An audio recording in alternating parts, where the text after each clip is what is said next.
Venezuela and Guyana have agreed not to use force in their ongoing dispute over Essequibo. That's a large swath of land currently controlled by Guyana, but in recent days, Venezuela renewed its claim of the natural resources rich area. And joining us now is a central figure in this peace breakthrough, St. Vincent and the Grenadines Prime Minister Ralph Gonsalves.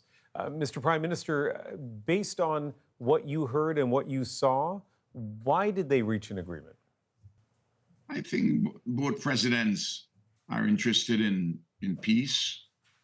They're interested in peaceful coexistence. They want to solve any dispute they have without the use of force.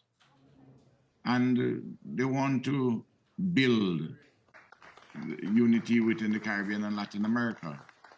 They're very progressive leaders. They have differences.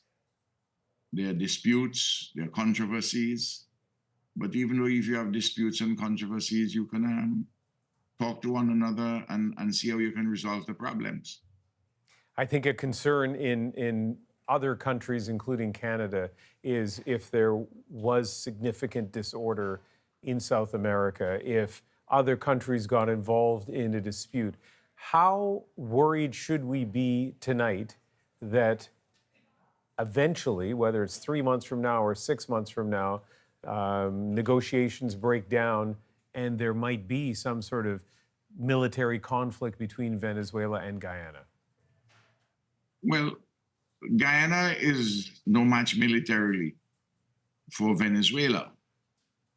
And Guyana will certainly build alliances for defense if that is necessary and desirable. It's a natural instinct. But the point is this, that both leaders are committed to peace and for a resolution of the challenges, the difficulties, the controversies between them in a civilized manner. I understand very much all the concern that you say in Canada and in other places too, and I'm not saying that those concerns are far-fetched. And perhaps that's one of the reasons why the leaders themselves have engaged into the precipice. They see the necessity and desirability for peace rather than conflict. It's easier to have conflict than to have peace, you know. Peace requires maturity and wisdom and a patience and a calm. And a lot of that is not available or indeed common in some other parts of the world. We see what is happening in Gaza. We see what is happening in Ukraine. And I believe that the people of the Caribbean and Latin America, that we decide to try something better and different. I know you're a friend of the Venezuelan president, Maduro, but also your country, St. Vincent and the Grenadines, is in the Caribbean, has a close tie to Guyana. What role did you play in all of this? Well, I have very good friendships with both President Elfanali and President Nicolas Maduro. It's possible to have friends with two persons who have differences, you know. Don't you have that in your own personal life? No, I don't see why it's so strange. I'm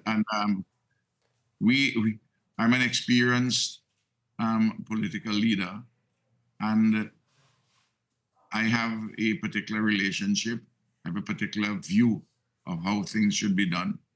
And I decided that it is important in the role which I'm playing to be a facilitator and interlocutor. Well, congratulations. It sounds like things went well, and things went quite well.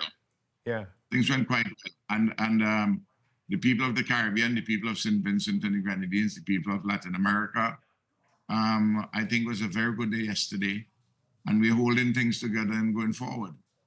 Well, as I said, congratulations, Prime Minister, and thank you very much for speaking with us. Thank you very much, and all the best to you and your family.